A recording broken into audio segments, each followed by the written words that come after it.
Man, welcome back to a whole new episode of Behind the Beats. Today I'll be breaking down Tory Lanez, Duncan. Yeah, definitely one of my favorites for sure. Still Duncan, I got shooter right beside me like I'm Tim Duncan. I got shooters in the cut like I'm Tim Duncan. We just tryna go legit, but niggas still ducking. I left the trap and I came back and it was still jumping. Bitch, I deserve a check for ballin' like I'm Tim Duncan. I went out with all the Alright, so pretty much, man, I made this beat back in 2016. I went to my go-tos, VSTs. So at the time I was using Toxic 3 a lot, and I was using Nexus. And I started with my melody, and I was just playing around, to be honest, like trying to see what I could come up with, and I came up with this, 4-bar loop.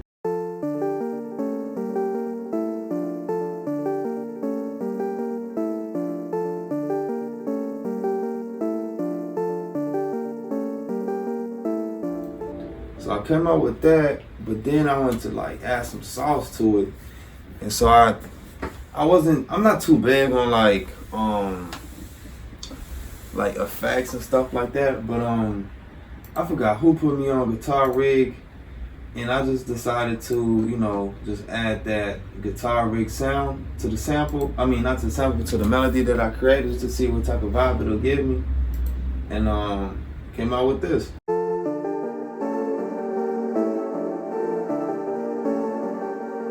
So once I added that effect, it pretty much inspired me to create and just move forward with the beat, At first it kind of sounded cheesy, but with the effect from Guitar Rig, it kind of gave it this little spice to it, you know what I mean? It was just interesting. So then I went, I don't really go too crazy with the VSTs. I just probably just clone the same one and just if I'm looking for a bass line, then I'm just gonna use the same VST and just go through the little sounds that they have. I'm not too big on other VSTs out there like that for real. So, and it works, you know what I mean? It's more than enough sounds. I could tweak them, I could do whatever. So I had this bass line right here.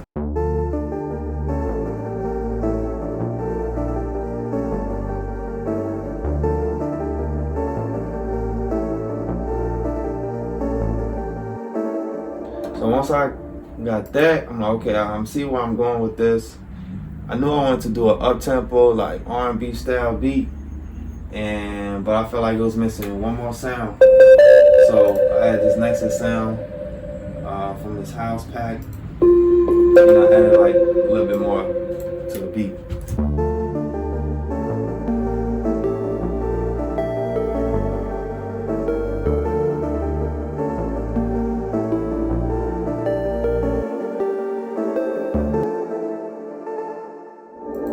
So I had the vibe, that was good enough for me.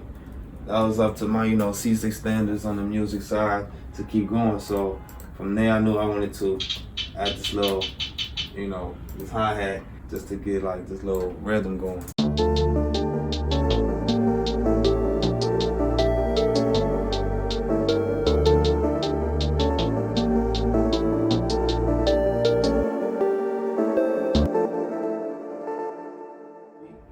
So then I added more hi-hats to it, a little bit more driven. Started selecting my claps and obviously my snare, typical trap rhythm.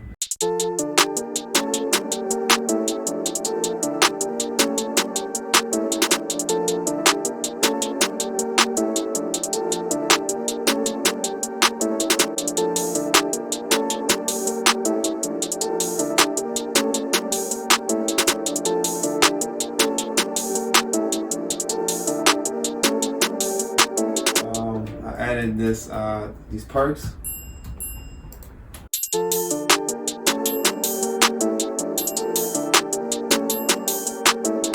got this ram shot. I'm just adding stuff. I added this little delay to it.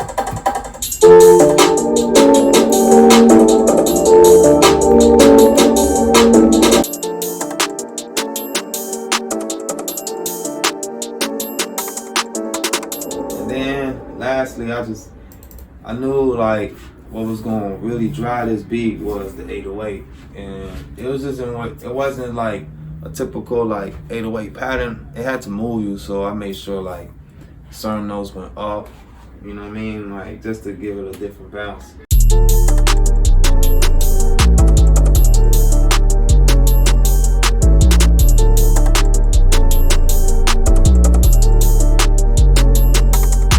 And to be honest, some of the 808s are in the wrong key.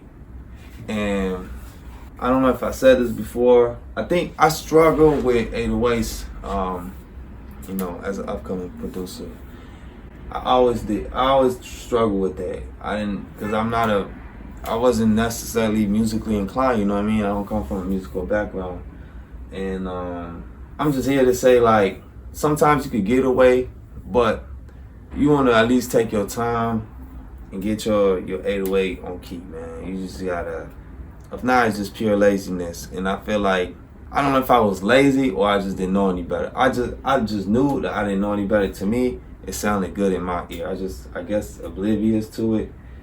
But I'm looking at the notes and I know it's off.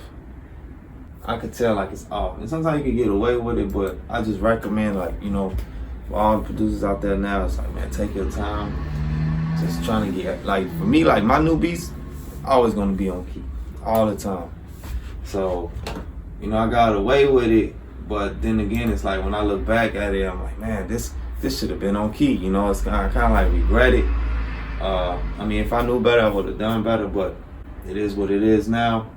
Yeah, and then also I noticed that certain things wouldn't hit because it wasn't on key. Like when you put your kick with the 808, it doesn't hit because maybe your 808 is off. And see, I'm just now like realizing maybe years later down the line, but just take y'all time, man. Like for all the up and coming producers and stuff, man, make sure your 808 is on key. It will hit harder, it will hit better, and it'll just be good to the ear overall, man. So don't rush, man. Take your time, man. This is like your art. So, and once it's out there, it's out there. So that was just a side note. Let me see what else I did. Oh, so then I added my kick drum, and obviously a little crash, and maybe an extra hi-hat. I mean, open hi-hat. So here's the kick drum.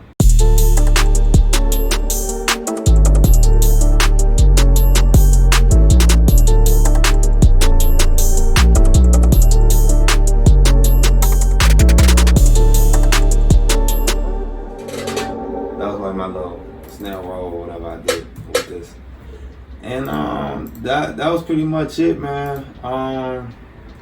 Let me see. So in the song of Tim Duncan, he did like the switch up. I didn't do it. I think it was Tory Lanez's idea, and the engineer must have like slowed down and took it like maybe different semitones or whatever and changed the whole vibe, which I thought was super dope, but that wasn't done on my end. That was something done that on their creative side with the engineer, maybe Tory himself. So, and I thought that was super dope because I didn't even think about that. So, and he just went crazy. It's like towards the end of the song, if you're not familiar with it, but I think that was it, man. Like, you know, trap R&B, that's what I like to refer it to, and I know it's an oldie, you know, 2016, but it was a vibe, so I just wanted to share that with you guys, man. Batman got that money, then you don't know why. Shooters in the cut like I'm Tim Duncan. Sent my ass to school and I was still flunking. I walk in the trap and I see real nothing.